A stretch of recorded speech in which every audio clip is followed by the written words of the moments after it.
Hola y bienvenido, bienvenida en el podcast de Lea Jaca. Aquí conversaremos de emprendimientos, dudas, herramientas y consejos para llevar a cabo tu proyecto y ganar tu libertad.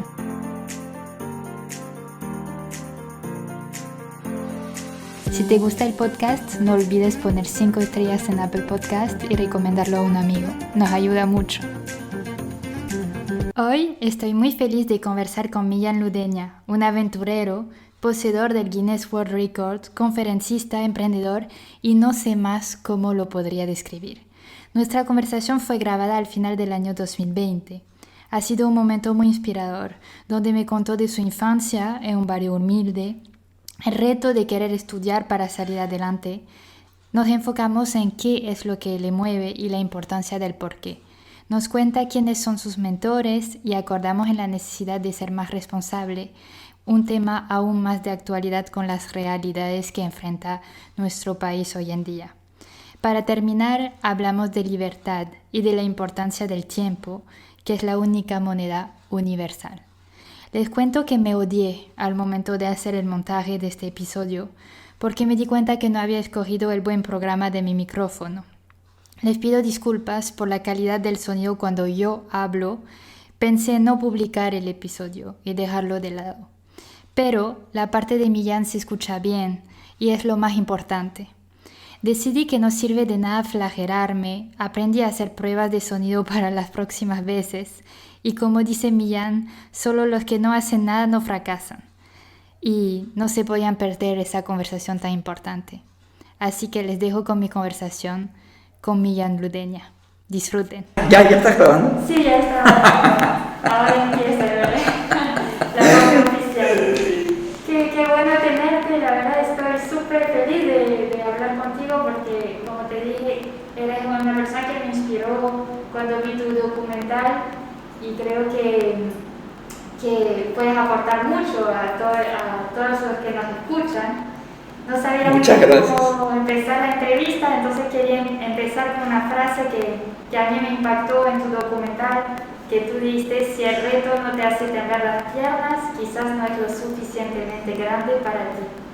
¿Siempre fuiste así de valiente, lleno de energía, o es algo que llegó en un momento de tu vida?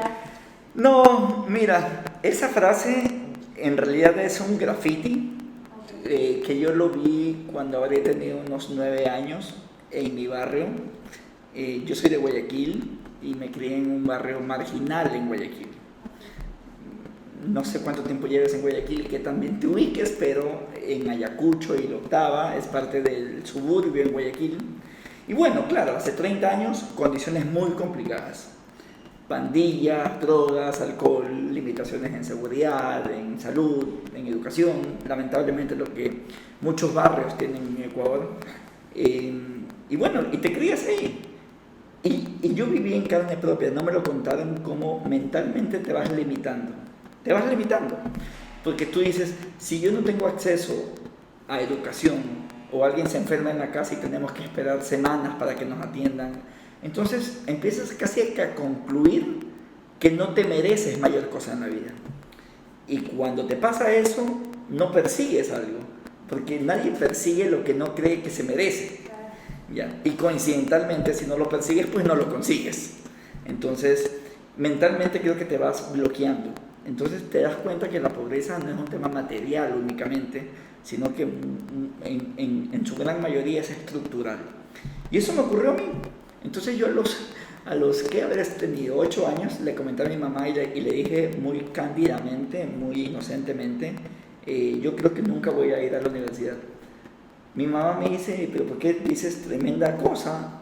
Y la respuesta fue porque, a ver, si yo no puedo entrar a un parque, no puedo hacer esto, ¿cómo voy a ir a la universidad? Digamos que era comprensible. Y a los 8 años resuelvo hacerme pandillero. ¿Pandillero? ¿A los 8 años? 8 años. ¿Qué pasa? Es que tú, cuando en este tipo de barrios tú quieres avanzar en la vida, y en mi caso, creo que tenía como 3 opciones. La primera, puedes avanzar en la vida por educación, pero estás en un barrio tan pobre que tú no ves si la educación sirve, porque no hay un modelo que haya estudiado y le haya ido bien en ese barrio. Entonces, como que no crees en la educación porque no ves el resultado. Tampoco crees en empresa, en emprendimiento, porque tampoco ves el resultado. Lo que sí crees y tienes muchos referentes es en delincuencia. Entonces, porque las personas en este tipo de barrios avanzan en la vida por ese camino. Entonces, lo más razonable para mí fue, voy a ser pandillero. 8 años, imagínate. Era impresionante. Me acuerdo que a los 9 años lo había conseguido. O sea, ya era un primer logro en mi vida. Y hasta que mi mamá se entera un día, porque yo creo que cometo un error. Y el error fue, para ese momento la moda era usar camisetas más holgadas. Tuve que haberle pedido alguna camiseta mucho más grande que mi talla. Mi mamá seguramente que no lo entendió, y como toda mujer es súper intuitiva y perspicaz, entonces no demoró mucho en enterarse que era pandillero. Y un día fue a la esquina, agarró la zapatilla, me pegó encima de mis colegas pandilleros que estaban en una esquina, me agarra de las mechas del pelo y me lleva para la casa. Y me dice una frase que yo creo que me cambia la vida, y me dice: mira, muchachito de miércoles, yo te parí, sé quién eres y sé tu potencial. Si te me quedas en esa pandilla, te me conviertes en líder de esa pandilla. Y si vas a intentar ser líder, al menos inténtalo al otro lado. Y yo pensaba que al otro lado era la otra pandilla, pero no, me estaba hablando de la educación. No sé en dónde lo habrá escuchado o leyó o lo vio, pero le apostó a la educación, y nos cambian de educación pública a privada. No me refiero a educación cara, me refiero en el mismo barrio pobre, pero al menos tienen una educación un poquito mejor, y ya. Y en mi caso bloqueo ese camino de ser pandillero y me voy por un camino de educación que ni siquiera sabía si iba a servir o no. Años más tarde, afortunadamente, me di cuenta que realmente esa frase, que la educación libera a los pueblos, es, al menos en mi caso, en el de mis hermanos, es una realidad absoluta. Pero qué bueno que tu mamá tenía esa visión de que usted tenga un futuro diferente, creo que... Sí, yo creo que viéndolo hacia atrás, yo creo que lo hizo por desesperación. Porque como ya te ve enrumbado en un camino, por desesperación, toma medidas. Y la medida era: yo veré cómo pago la matrícula, pero te voy a cambiar. Y eso nos pasa a los humanos. Mientras no estemos desesperados, no tomamos medidas. Es lo que llamamos esta bendita zona de confort. Por eso yo insisto en mis conferencias que uno tiene que preguntarse seriamente hace cuánto tiempo no siente que está metido en problemas. Porque si tú no has pasado mucho tiempo en problemas, puede ser que estés perdiendo el tiempo. Justo ayer hablaba de eso con mi novio Franklin, que a veces yo me quejo de tener una vida muy movida, muy llena de trabajo, pero si estuviera al revés, en una vida platónica, me moriría de aburrimiento. Entonces, o sea, imagínate el lunes empezar a las 7 de la mañana y solamente que tu objetivo sea que lleguen las 5 p.m. para irte a la casa a hacer nada. Que tu objetivo el lunes sea que llegue el martes, y que tu objetivo el martes sea que llegue el viernes, y que tu objetivo el viernes sea que no se acabe el domingo. Es una vida muy triste, la verdad. Es una vida que plantea: ojalá llegue el Día de los Muertos para poder irme a la playa, imagínate, ya. Y yo lo viví los primeros 34 años en mi vida quizás, y te das cuenta que tú no estás viviendo. Tú seguramente vives la vida de otras personas, pero estás lleno de cobardía. Porque yo creo que las personas tenemos que llegar a nuestros últimos días con la menor cantidad de arrepentimientos posibles. Pero no arrepentimientos por haber hecho algo y que me equivoqué. No, hay uno peor: el arrepentimiento de haber querido hacer algo y nunca haberlo intentado. Eso debe ser bastante feo. Sí, la verdad. Y esa frase que dije al inicio era en tu barrio, en un mural, dijiste. Sí. Entonces, desde pequeño llevas esta frase adentro, ¿te motivó? Yo la vi en la frase, pero no la entendí. La entendí años más tarde, casi 20 años más tarde entendí la frase. ¿Y sabes cuándo? Cuando logro estudiar a punta de becas, acabo el colegio y un día le digo a mi mamá, mamá, quiero ir a la universidad. Y mi mamá me dice, bien, mijito, me alegra tanto que quieras ir a la universidad, me acuerdo clarito. Y le digo, pero no quiero ir a cualquier universidad, quiero ir a la mejor universidad del mundo. ¿Del mundo? En agricultura, se llama Zamorano. Sí. Y mi mamá, que yo creo que es la mujer que más confía en mí y es la que debería apoyarte en todo, me dice, bájate de esa nube. Y yo me quedé en shock. Entonces y le digo, ¿pero por qué? Si se supone que tú me tienes que apoyar. Y me dice, mira, te lo voy a decir de una vez por todas. Zamorano es una universidad muy cara y está afuera. Tú eres muy pobre y estás adentro. No empata, no hay match. Y le digo, yo creo que estás equivocada. Porque si yo conseguí una beca en un colegio en Guayaquil, medianamente turro, seguramente estas universidades tienen programas de beca. Y si tienen, yo creo que me merezco una. Y me dice, si tú crees que te lo mereces, ve y pelea por ella. Y ojalá la vida te dé la oportunidad de conseguirlo. Me demoré 4 años, Lea. 4 años.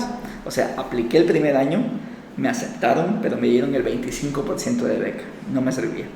Volví a aplicar. Siguiente año, 50% de beca. Volví a aplicar. 75% de beca. Cuarta vez, cuarto año, estaba haciendo tesis en la universidad en Guayaquil porque mientras tanto estaba estudiando, porque me lo planteé así, mira, yo voy a estudiar ingeniería en matemática y eso dura 4 años. Si yo no consigo irme a Zamorano en 4 años, pues me gradúo de ingeniero en matemática. Eso fue lo que dije.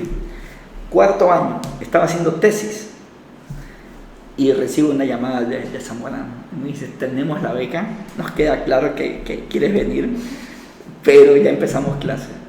Tienes que venir la próxima semana. Yo solo me acuerdo, Lea, que me bajé del bus como bien pude, regresé a la casa, pateé la puerta se cayó porque era una puerta vieja.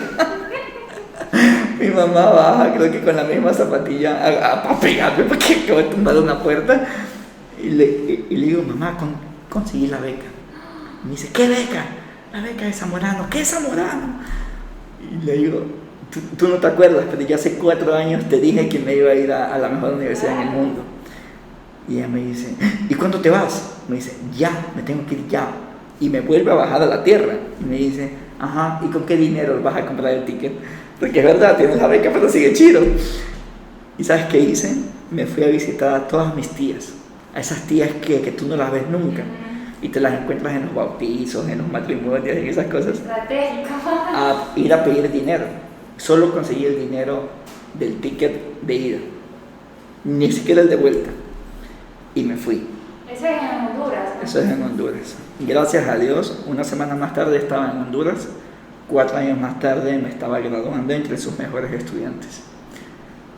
¿Por qué te lo cuento? Porque, insisto, si el reto no te hace temblar las piernas, pues entonces súbele porque tú estás para mucho más.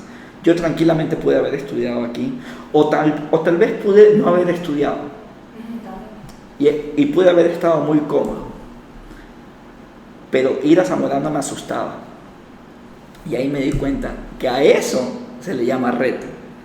A cualquier otra cosa que tú estés pensando y quienes nos escuchan o están pensando en emprender o empezar un proyecto, si no los tiene asustados, no pierdan tiempo. Van a perder tiempo, mejor dicho. Porque lo van a conseguir, sí lo van a conseguir, pero no van a estar en su potencial. Quieren estar en su verdadero potencial. A eso súbele los niveles que necesites para asustarte. Qué bueno, me encanta como introducción. Para los que no te conozcan, ¿cómo te presentarías de la manera que más te guste? A ver, mi nombre es Millán. Y yo desde pequeño aprendí a rechazar mi destino. Y rechazar mi destino significa crear el tuyo propio. ¿A qué me refiero con esto? Mira, y seguramente tú como francesa lo puedes entender mejor, pero dependiendo en dónde nazcas y en qué situación nazcas, es como que te dan un libreto de vida. Y tú dices, ok, Si naciste en Ecuador y eres clase baja, entonces la vida te puede ofrecer hasta estas condiciones. Si eres clase media, seguramente vas a ir a la universidad y vas a conseguir un trabajo en un banco. Si eres clase alta, bien por ti, seguramente vas a estudiar afuera y vas a tener una empresa en gran mayoría heredada y ta. Hay como un libreto en realidad, ¿ya? Pero cuando tú rechazas tu destino, porque yo vengo del primer grupo, del que la vida no te ofrece mayor cosa, también te das la oportunidad de crear el tuyo. Y es una hoja en blanco. Y tú empiezas a poner, yo quisiera hacer esto. Y si crees que te lo mereces, pues lo vas a conseguir. Y cuando te das cuenta, esa hoja empieza a llenarse. Porque cada vez que consigues algo, vas por lo siguiente. Y eso fue lo que ocurrió en mí. Cuando yo conseguí las becas en el colegio, fui por ir a estudiar a la universidad. Y cuando acabé la universidad, fui por hacer mi MBA. Nuevamente, en una universidad top, en una escuela de negocios en el mundo. Y luego vas y dices, ok, ¿qué más viene? Y de ahí me cambié a Quito. Y cometo un error. Y el error era este. Yo para ese momento la llamaba reto a cualquier cosa. Y yo corría en Guayaquil 1 kilómetro. Y cuando me cambié a Quito, un día por andar con la boca abierta, llegué a correr 4 kilómetros. Como corrí 4 dije, wow, ahora sí, me voy a la montaña. Y en la montaña había una carrera de categorías 10, 20, 50 y 80 kilómetros. Como yo corría 4, démonos de 10. Y el tipo me dice, no, 10 está llena. Con vergüenza digo, dame una de 20. Y el tipo me dice, 20 está lleno. Si quieres correr aquí, será 50 o será 80. Y es una locura. Yo solo dije, dame 50 porque tenía un plan. Y mi plan era, no importa que esté en 50, yo en el 10 me voto. Porque yo hago, según yo, lo que me da la gana en la vida. Lo que no sabía es que cuando llegué al 10, me quedé miento, llegué al 9, en realidad. Me quedé parado. Porque ya no aguantaba. Esperando que quizás alguien me recoja en la montaña. Y ahí entendí que en la montaña tú no te botas cuando te da la gana. Te botas en ciertos puntos en donde te pueden evacuar. Yo me había botado en el 9, el punto de evacuación estaba en el 15. Entonces, ¿qué hago? ¿Me regreso 9 o avanzo 6? Entonces, no, avancemos 6. Llego, estaba el tipo que me vendió la entrada.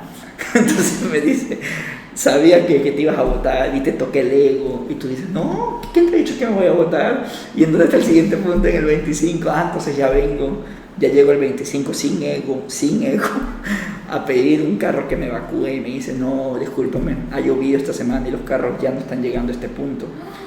Entonces, ¿qué hago? No, te puedes retirar, pero las carreras en montaña son en círculos. O sea, tienes que dar la vuelta a algo. Entonces me dice, estás en el 25, tú verás si te regresas 25 kilómetros o avanzas 25 kilómetros. Te da. Es peligroso, o sea, si estás al borde de la muerte. Fue una completa locura. Yo solo me acuerdo que llegué abrazado de un amigo improvisado que se llama Carlos. No sé, 16 horas después veníamos caminando como borrachos, rebotando, y vi un cartelito y decía, es que me acuerdo clarito, y decía, ánimo, faltan 100 metros.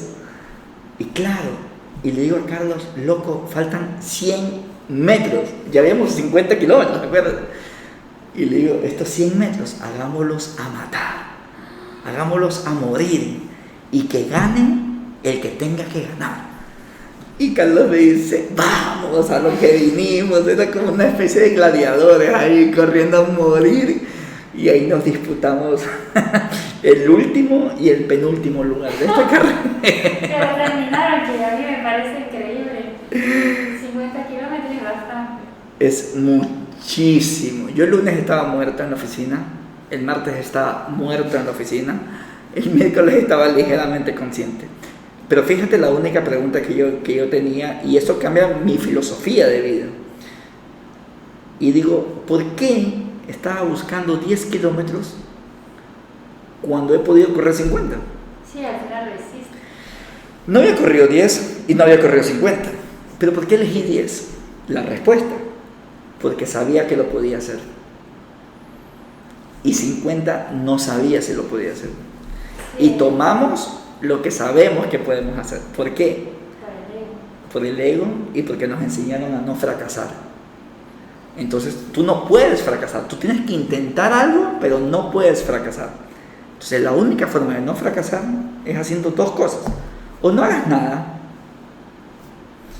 o lo que hagas, hazlo chiquitito, porque ahí no vas a fallar. Entonces, claro, por eso tomé 10 y llevé esa pregunta, porque estaba en la playa, llevé esa pregunta a toda mi vida. Y entonces, lo que hacía en el trabajo era de 10 o de 50, el cargo en el que estaba, de 10 o de 50, mi relación con mi pareja, de 10 o de 50, con mi familia, con mis amigos, lo que había hecho en la universidad, y todas las respuestas, Lea, en mi caso, lamentablemente, eran de 10. Y me digo frente a la playa, yo no vuelvo en mi vida, y ahí tenía 34 años, no vuelvo a hacer nada que no me asuste en la vida. Es fuerte esa. Y ahí se conecta eso. Si no me hace temblar las piernas, es más arriba la cosa. ¿Y ahora cómo te definirías? ¿Aventurero, speaker? No, fíjate que speaker no, y te digo por qué. Yo empiezo a hablar hace 2 años recién. O sea, acabó la película que ya te voy a contar y empiezo a contar esta historia como conferencista. Pero hace 2 años era gago o tartamudo, no podía hablar. Y toda mi vida no pude hablar. ¿Sabes por qué? A los 10 años, cuando ya era un ex pandillero, me diagnosticaron epilepsia. Y claro, yo le pregunto al médico, ¿qué significa que tengo epilepsia? Y me dice, significa que no puedes hacer nada en la vida. Y le digo, ¿cómo que no puedo hacer nada en la vida? Me dice, o sea, puedes hacer todo, pero como te vas a desmayar, mejor no hagas nada. Yo no sabía qué hacer. Regresé a ver a mi mamá, nada más. Mi mamá, creo que pudo haber elegido entre ser valiente o protagonista o ser una víctima. Y a partir de ahí pudo haber repetido toda la vida, pobrecito mi hijo que tiene epilepsia. Pero eligió el camino de ser valiente y le dijo al doctor, usted es la autoridad en esta sala, pero no le va a condenar la vida a nadie. Peor, se la va a condenar a mi hijo. Y allí me enseñó a rechazar mi destino.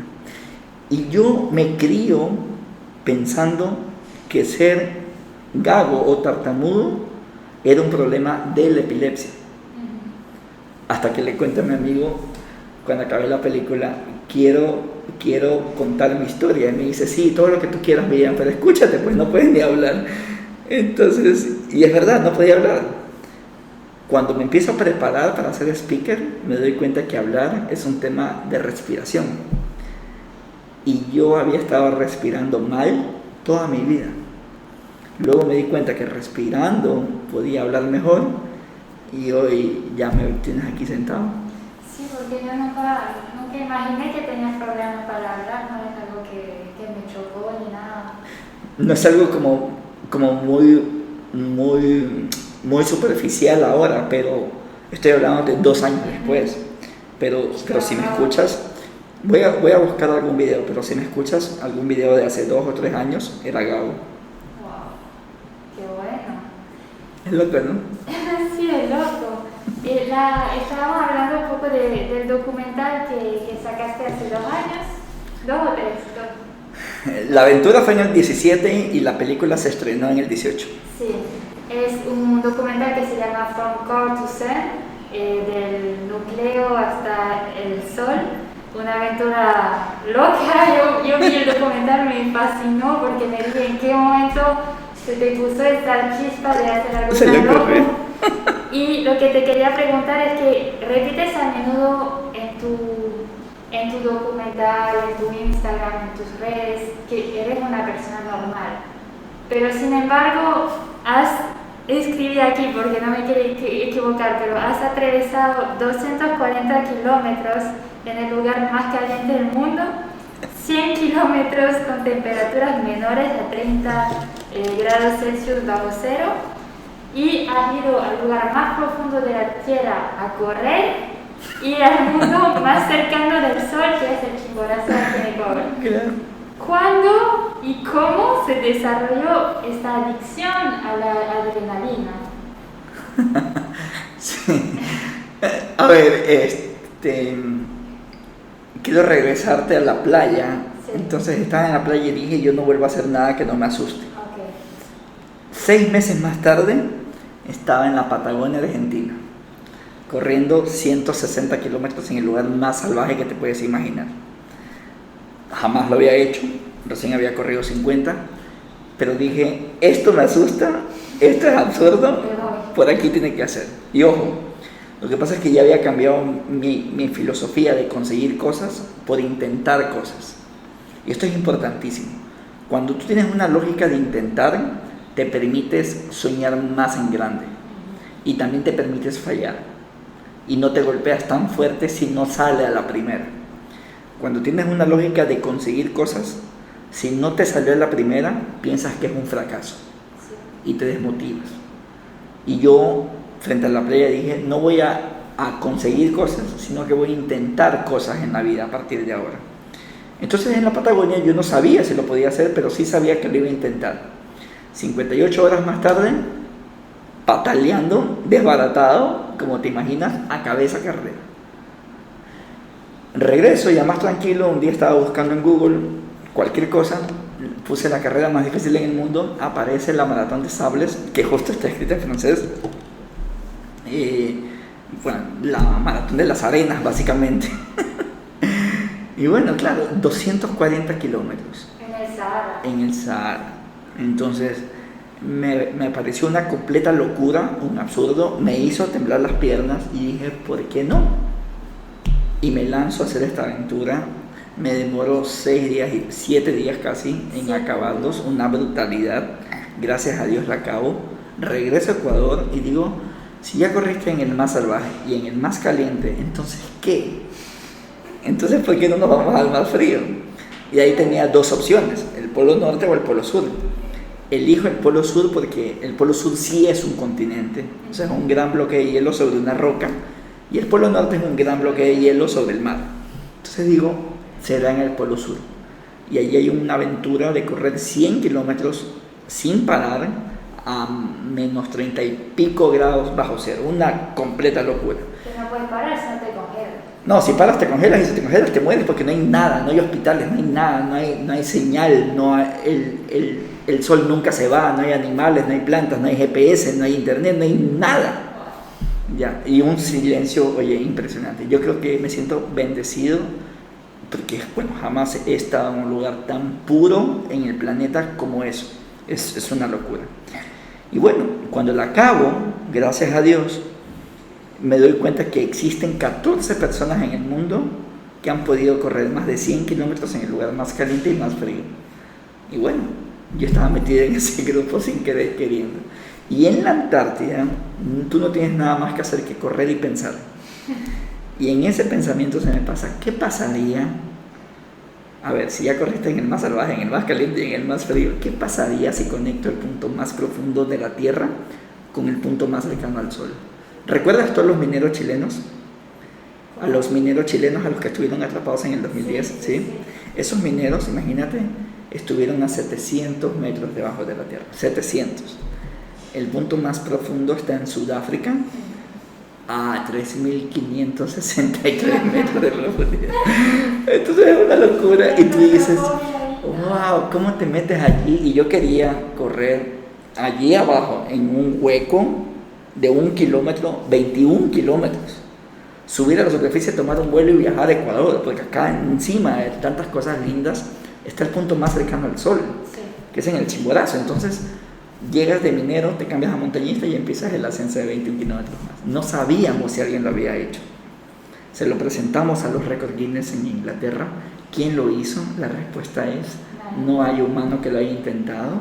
Yo, imprudente como siempre, digo, yo lo voy a hacer junto a mi equipo. El gringo me queda viendo serio y me dice, si tú lo intentas, récord Guinness avala esto. y al final uno es pobre pero antojado. Entonces digo, ¿sabes qué? Si yo lo hago y lo cuento no me lo cree nadie, mejor hagámoslo película. Claro.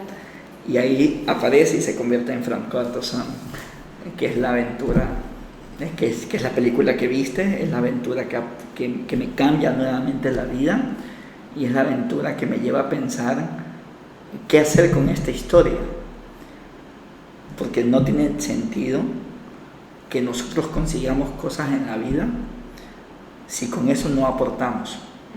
Se llama ego y se llama soberbia, nada más.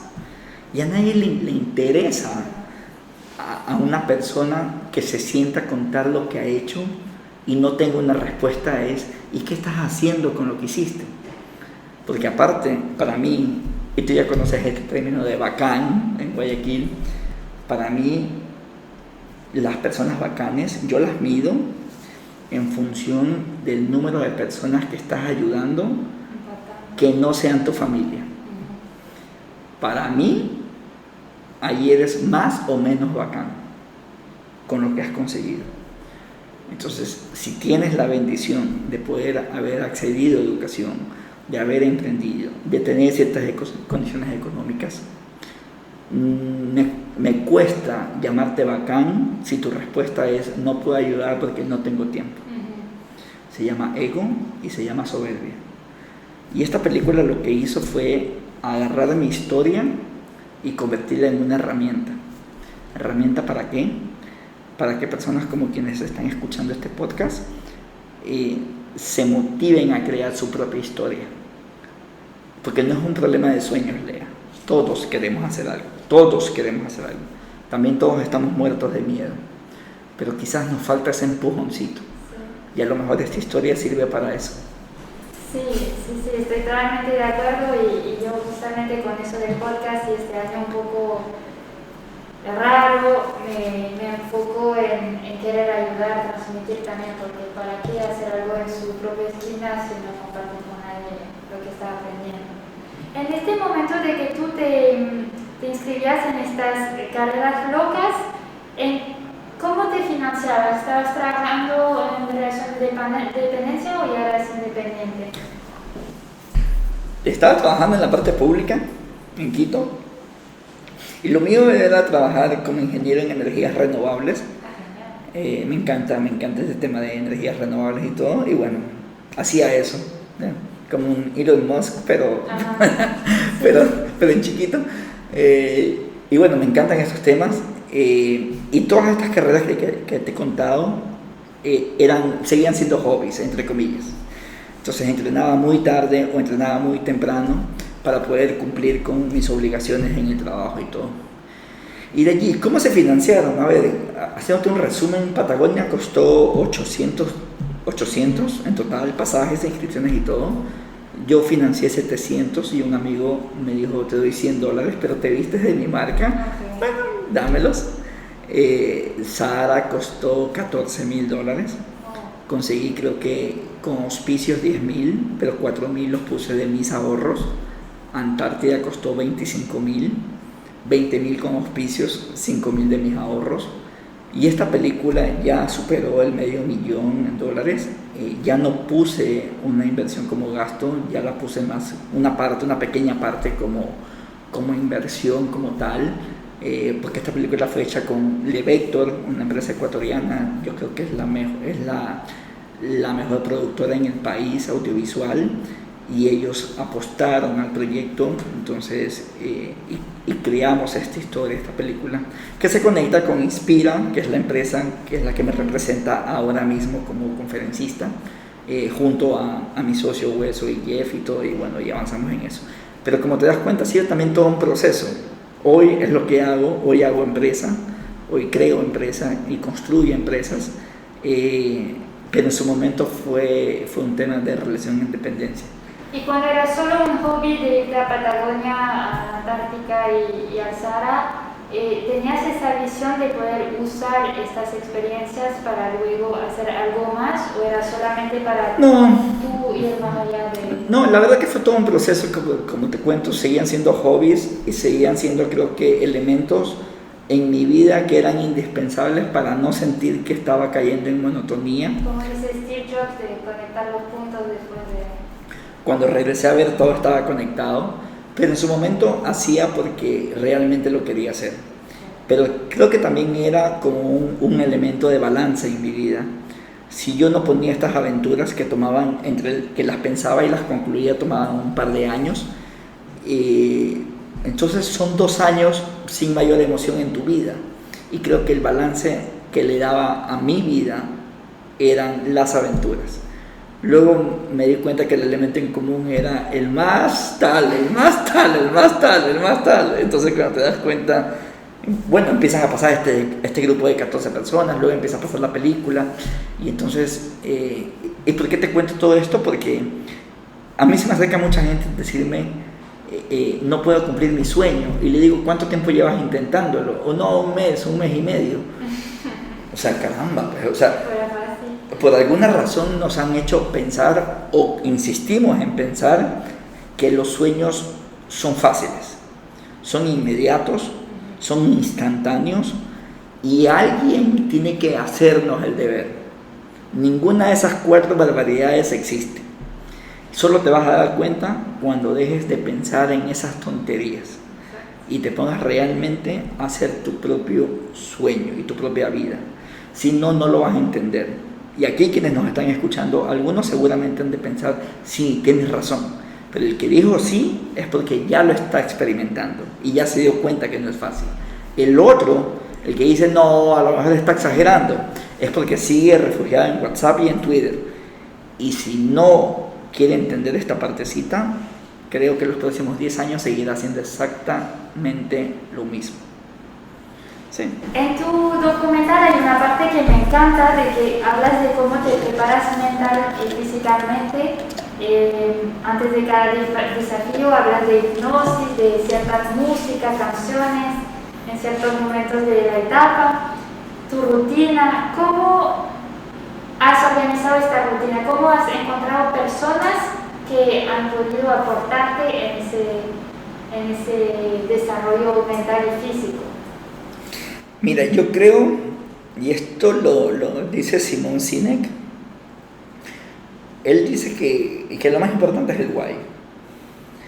Y creo que las personas seguimos pasiones. Cuando tú tienes una pasión, se te nota.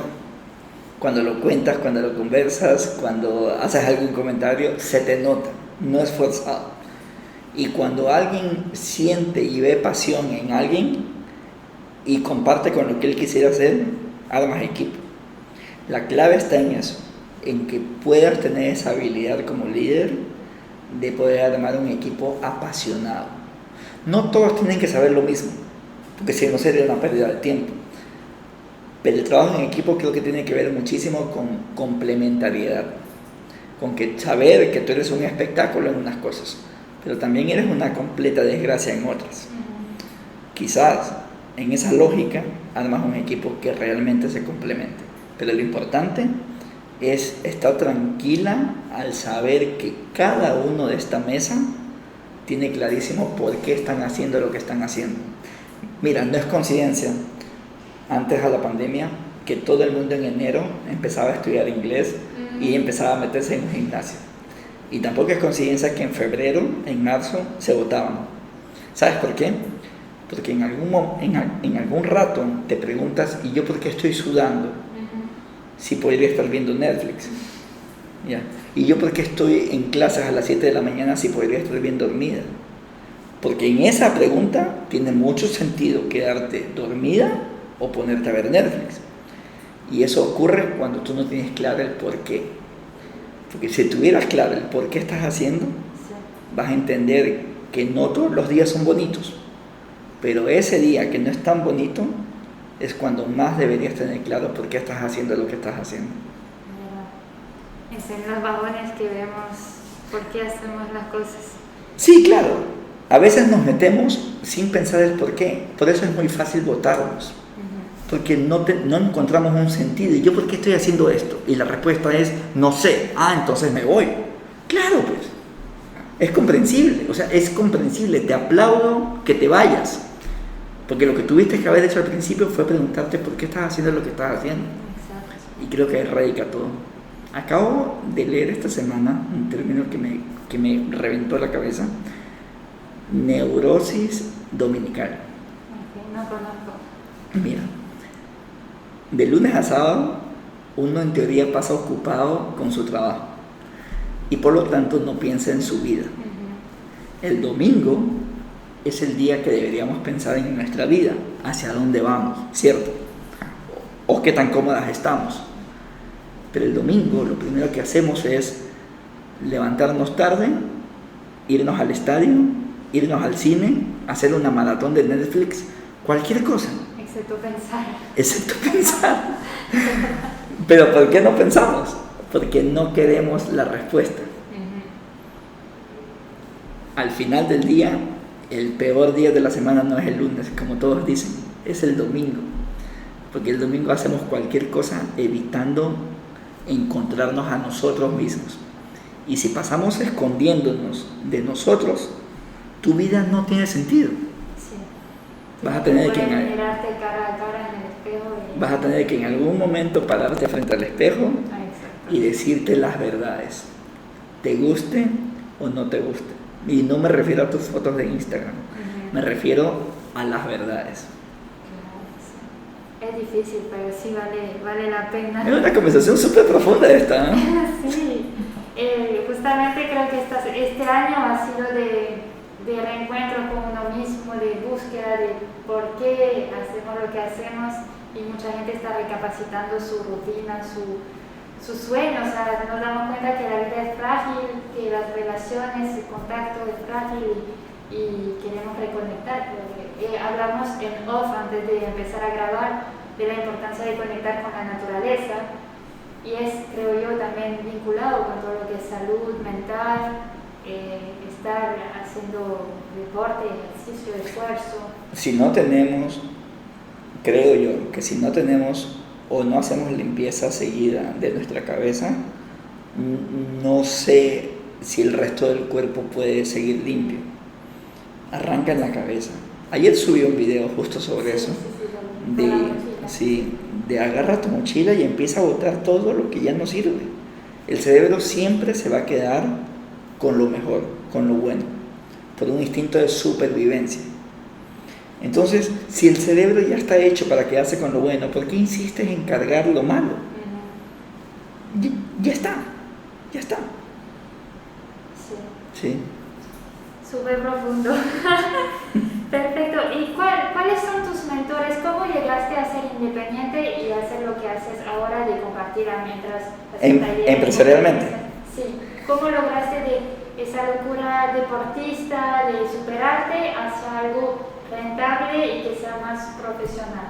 Sí, también fue un error. A mí los errores me encantan. A mí los errores me encantan porque los errores, la verdad, que siempre nos mejoran la vida. Pasamos evitándolos, pero no nos damos cuenta que en realidad nos mejoran la vida siempre. Yo estaba filmando la película y no sé si viste esa escena en la que me llama mi secretaria y me dice: ya te quedaste sin empleo. Y justo llega mi psicóloga y le cuento eso. Bueno, sí, estaba justo cuando filmábamos estaba sin empleo, faltando una semana para viajar a Sudáfrica. ¿Fue coincidencia o...? No, fue coincidencia que me voten, claro, fue coincidencia que me voten, claro. Sí. Pero claro, el problema mío se llamaba Sudáfrica, no el trabajo en ese momento. Entonces cuando regreso, digo, ¿sabes qué? Yo no voy a buscar empleo en 2 meses porque realmente estaba agotado en todo aspecto. Un amigo me invita a un almuerzo con 4 trabajadores de él para contar la historia, como un almuerzo, y ahí me di cuenta que quizás esto se podía convertir en una historia. Y fíjate lo que digo. Y le dije a Carolina, mi novia en ese momento, y le dije: mira, si yo hablo una vez al mes, está pagado el mes. Entonces, veamos. Y afortunadamente hablé una vez al mes. Y en ese mes volví a hablar. Entonces ya no era un mes, era 2 meses que ya tenía en bodega. Y cuando no me di cuenta, ya teníamos 7 meses en bodega. Entonces dije, ¿ya para qué voy a trabajar si esto realmente lo voy a hacer bien? Y ahí también dije, y es lo que tú me dijiste antes de grabar, pero tengo que hacerlo pro. Yo tengo la misma lógica tuya. Y dije, si yo voy a ser conferencista, voy a ser un conferencista de nivel mundial. Entonces me puse a ver los conferencistas de nivel mundial. Y me fui a Estados Unidos y trabajé en temas de storytelling y toda la cosa. Regresé, creamos la empresa con Jeff y con Hueso. Y bueno, claro, y de un momento a otro llega un speaker a Ecuador que plantea un tema mucho más empresarial. Entonces que ya hay un equipo de producción, Dios te llamó para coordinar todo esto, hay todo un equipo coordinando.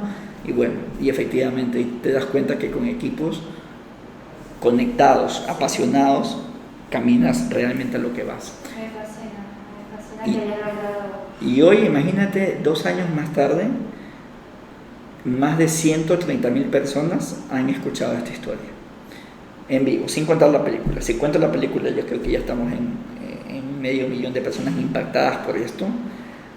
Han sido 41 ciudades, han sido 11 países, seguimos sumando y hoy tenemos una meta muy clara para el 2023, llegar a impactar a 1 millón de personas.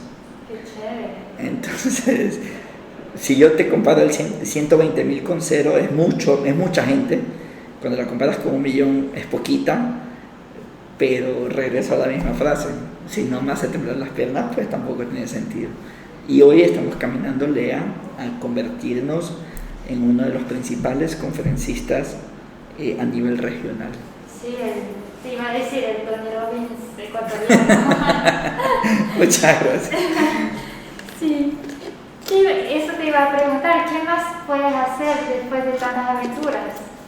Altísimo. No.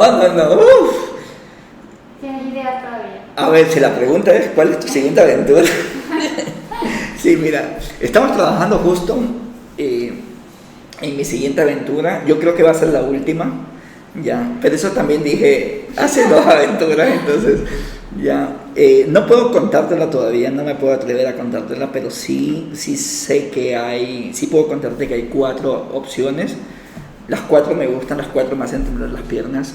Cada vez una en particular se va afianzando mucho más. Creo que si todo sale bien este año el proyecto empieza, se filmaría en el 2021 y se estrenaría la película en el 2022. Qué bueno, no te dejas con ese suspenso. Y te la dejo por allí. Y regresando a Frontcore, el siguiente objetivo es que el próximo año esta película sea la primera película ecuatoriana que llega a Netflix. Me lo he planteado así, fuera de un tema de vanidad o cualquier cosa así, es porque realmente quiero contarle al Ecuador que sí se puede, y realmente quiero contarle al mundo que la gente en Ecuador hace cosas increíbles. Y bueno, estamos en eso, porque como te das cuenta, todo lo que hemos conversado hasta ahora no tiene sentido, nada. Es verdad, cuando lo repensamos, sí, es verdad. O sea, toda esta conversación es un sinsentido. Fíjate, como alguien que viene de un barrio marginal, súper chiro, termina estudiando en las mejores universidades en el mundo. Como alguien que fue diagnosticado con epilepsia termina corriendo en los lugares más extremos de la tierra. Como alguien que no es deportista termina consiguiendo un récord Guinness deportivo. Como alguien que no es actor termina protagonizando una película que potencialmente se convierte en la primera película ecuatoriana que llega a Netflix. Y como alguien que era gago está caminando a ser uno de los principales conferencistas en el mundo. No cuadra. Nada de lo que te cuento está en un libreto. Regreso al inicio. Uno tiene que aprender a rechazar su destino para darse la oportunidad de crear el suyo propio. Sí, eso resuena en mí también, porque hace 5 años decidí irme de Francia y venir a Ecuador, y a veces me pregunto por qué, y no tengo respuesta en sí, fueron decisiones y estoy aquí feliz, pero ¿por qué tuve que huir? Pero después vas desaprendiendo también partes de mi cultura que ya me quiero desapegar, que ya no no me aportan tanto partes de la cultura de aquí que me llenan, hacer una mezcla de las dos, hacer también mi propia cultura, mi propio destino estando aquí. Y creo que lo que dices es eso, que de donde sea que vengamos, tenemos que escucharnos y seguir lo que nos apasiona sin el que dirán, qué hay que hacer, qué dirá la sociedad, cuánto ganamos, eso no. Mira, sobre todo porque a la gente nos encanta opinar. Nos encanta opinar, opinamos sobre todo. Sí. Pero el único que conoce el contexto es cada uno. La gente opina sin saber el contexto. Entonces significa que ese comentario no es tan completo, porque no conoces el contexto. Y lo segundo, todas esas sugerencias, nadie se va a hacer responsable de lo que dijo. Por ejemplo, si tú no hubieses regresado a Ecuador y te hubieses quedado en Francia por quizás algún comentario, 5 años más tarde, cuando tú digas, yo me quedé aquí porque tú me dijiste que no me vaya, lo que te van a responder es, ¿y tú para qué me hiciste caso? ¿Sí me explico? O sea, opinamos sin saber el contexto y tampoco asumimos la responsabilidad de lo que dijimos. Entonces, si yo tengo que escucharte o escucharme, tiene más sentido escucharme. Claro, porque tú ni vas a ser responsable con lo que dijiste, ni sabes todo lo que me está pasando para opinar sobre eso. ¿Lo voy a escuchar como un comentario? Sí, pero no va a ser mi norte. Sí, es interesante, ¿no? Sí, es súper interesante y hay que tenerlo claro en cada decisión que tomamos porque a veces nos dejamos influenciar, pero al final yo creo mucho en el instinto también. Y creo que al final, como dice, la respuesta está adentro. Y el instinto tiene que ver con responsabilidad, ¿no? Sí.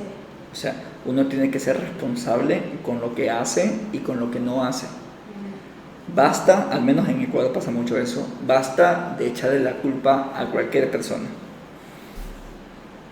Cada uno responde por lo que hace y por lo que no hace. Y yo creo que el mejor juez en nuestra vida es el tiempo. El tiempo nos pone, Lea, a cada uno en el sitio que nos merecemos. Sí.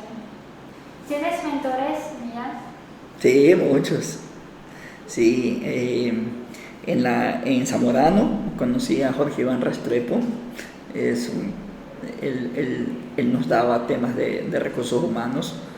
También estudió en Zamorano, colombiano, y es artista. Yo pinto.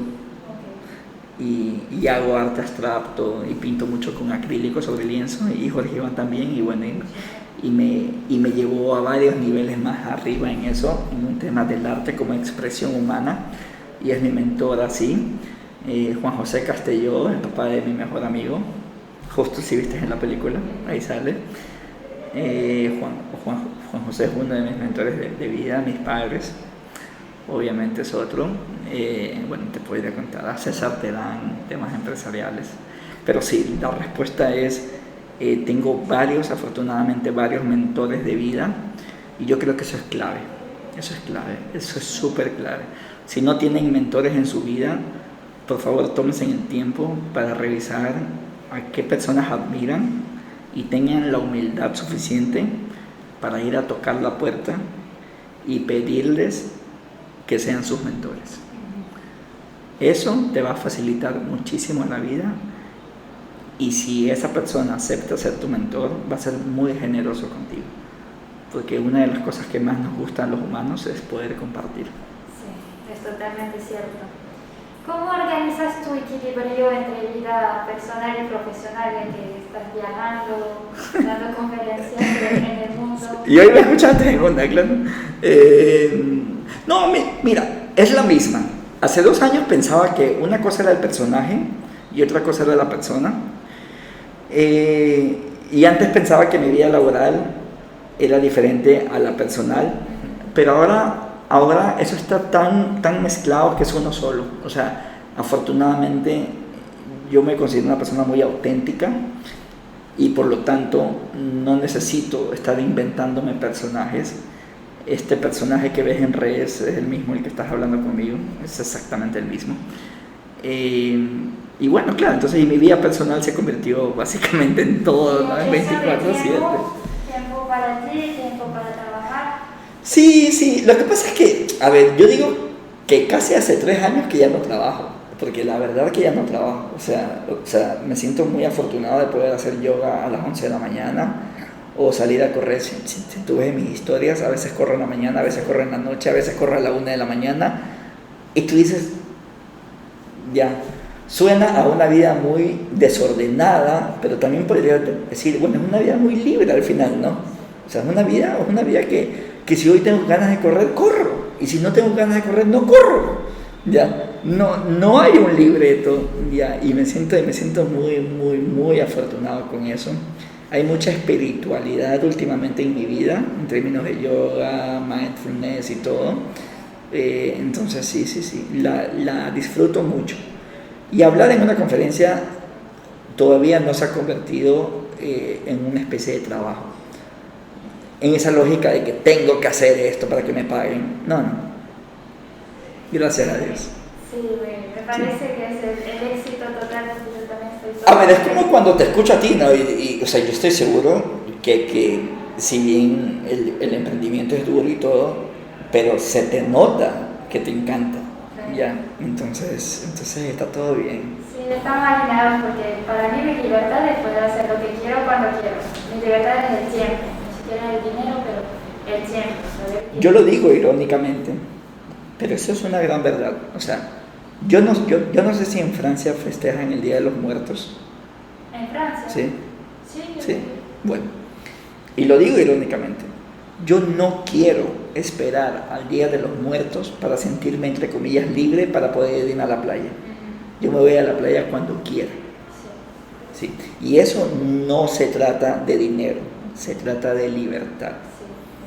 Y la libertad se conecta con el respeto que tú tienes hacia ti mismo. Sí. Millán, muchísimas gracias. Para terminar el podcast tengo una serie de preguntas como flash, que siempre son las mismas. Y vamos a ver si ya escuchaste unos episodios como me dijiste, ya seguro ya sabrás. No, estoy intentando recordar ¿Qué significa según tú tomar el poder de su vida? Darte la oportunidad de intentarlo. Súper. ¿Qué citación, dicho o mantra te mueve y podrías compartir con nosotros? Si el reto no te hace temblar las piernas, no es lo suficientemente grande para ti. Sí, y hay que escribirlo y pegarlo en la refri para no olvidarlo. ¿Cuál es el mejor consejo que te hayan dado? El mejor consejo, inténtalo. Y llega con la menor cantidad de arrepentimientos posibles. Es fuerte. ¿Quién te lo dio? Si no es indiscreto. El del arrepentimiento posible se lo escuché a Jeff Bezos. Sí, no fue un consejo directo a mí.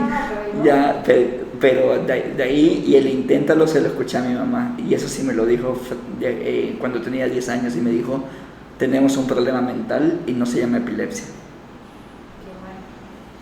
Si pudieras retroceder en el tiempo, ¿qué harías diferente? Nada. Exactamente lo mismo, porque todo lo que hicimos antes fue nuestra mejor opción, basado en nuestra experiencia, en los recursos que habían y en las opciones disponibles. Y siempre elegimos lo mejor. Hoy seguramente pudimos haber elegido diferente, pero porque tenemos otra experiencia, otra realidad y otros recursos. Pero si me regresas, todo eso vuelve a cambiar. Entonces voy a seguir eligiendo lo mismo. ¿Qué libro, cómic o recurso podrías recomendar? Uy, varios, pero me gusta mucho Focus, de Goldman. Es un libro que plantea, deja de andar pensando que ser multitasker es muy cool. Las personas que consiguen cosas increíbles es porque están enfocadas. Y estar ocupado no significa que estás enfocado. Entonces, mucho cuidado con eso, cuidado con paras tu día ocupado y al final no es productivo. Es recontra clave tener claro cuál es tu objetivo y en función de eso ser suficientemente flexible. Pero ese why, el por qué, aunque suena muy trivial ahora mismo, es impresionante. Yo lo veo en las conferencias, es impresionante la cantidad de personas que no tienen claro qué quieren. Es impresionante. Sí, no es fácil y como dice, hay que tomar el tiempo de querer hablar contigo mismo y hablar en ti. Claro. Cuando ese día tienes el espacio para pensar, sales corriendo al estadio. Entonces, espérate un ratito. Yo sí te sugiero que te tomes un tiempo para enfrentarte a ti. Sí. Para pensar. ¿Qué persona que se destaca podría ser mi invitado en el próximo episodio, según tú? Yo te sugiero que la entrevistas a Elon Musk, puede ser. Me encanta. Quisiera. Me encanta. A ver, pero tengo un amigo que trabaja con él, entonces si quieres los pongo en contacto. Nada es imposible. Nada de eso es imposible, nada, encantado, sí. ¿Dónde te encontramos en el mundo de internet para seguir tus aventuras? No sé, estamos en todas las redes, pero creo que en Instagram es más fácil, @millanludena. Bueno, mi canal en YouTube y todo es el mismo. Y tenemos también un podcast en Spotify que se llama Anormales. Sí, me encantó. ¿Sí te gustó? Me alegra mucho. Qué chévere. Muchísimas gracias por tu tiempo, Millán, por compartir conmigo y con los que escucharon el episodio. Me encantó compartir contigo. Sí. Eres realmente, como dijiste, el mismo aquí que en la película o en las redes. Y estoy súper agradecida por tener la oportunidad de conocer a gente como tú que admiro gracias a este nuevo proyecto del podcast que empecé este año. Entonces, muchísimas gracias. A ti. Chao. Gracias por invitarme. Cuídate. Si estás aquí todavía, quizás es que te haya gustado el contenido. Recuerda, cada lunes publico un episodio de podcast con una persona extraordinaria para inspirarnos y motivarnos a alcanzar nuestros sueños. También cuento mi vida de emprendedora, doy consejos y creo contenido para ayudarte en mi Instagram @learcc. Encontrarás el link en la descripción de este episodio. Para terminar, si quieres ayudarme a llegar a más emprendedores, comparte este episodio a un amigo y déjame 5 estrellas en la app que estás usando. Permite dar a conocer el podcast en los rankings. Gracias. Hasta la próxima.